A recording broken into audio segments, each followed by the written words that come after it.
अब देखिए car seat में क्यों ज़रूरी होता है बैक रेस्ट रख के बैठना, जिनकी ज़्यादा ड्राइविंग है या ज़्यादा ट्रैवलिंग करते हैं।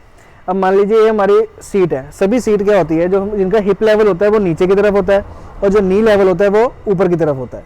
हमारा क्या इसका उल्टा होना चाहिए, क्योंकि जब भी हम हिप लेवल नीचे होगा तो हमें फ्लेक्शन में बैठना पड़ता है। तो जो ज़्यादा ट्रैवलिंग कर रहे हैं उनकी जो स्पाइन है वो फ्लेक्शन में रहती है, इसलिए ट्रैवलिंग वालों को डिस्क प्रोलैप्स जो है वो ज़्यादा होता है।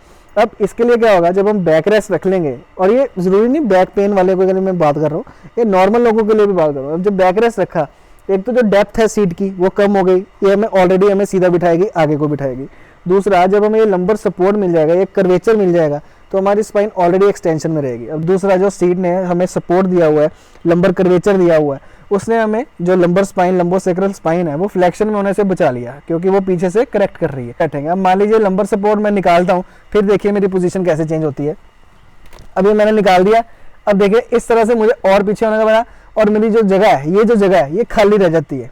यहाँ पे जो हमारा लंबोसेक्रल का जो सपोर्ट होता है वो खाली रह गया। अब जो खाली रह गया तो उस पर जो वाइब्रेटरी मोशन होगा, झटके लगेंगे, कार में ट्रैवल कर रहे हैं, काफ़ी तरह की सड़कें होती हैं, और झटके लग लग के हमारे मसल को स्टेबिलिटी की ज़रूरत पड़ जाती है। तो वही जो स्टेबिलिटी होती नहीं है तो बैक पेन शुरू हो जाती है।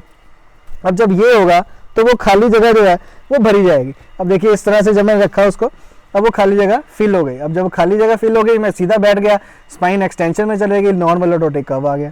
तो इस तरह से हमें ड्राइविंग का टाइम भी लोग यूज़ कर सकते हैं, और पीछे वाली जो जितनी भी सीट्स हैं वो सब पे यूज़ कर सकते हैं, ताकि हम सीधा बैठ सकें और बैक को कोई प्रॉब्लम ना आए ट्रैवलिंग के टाइम।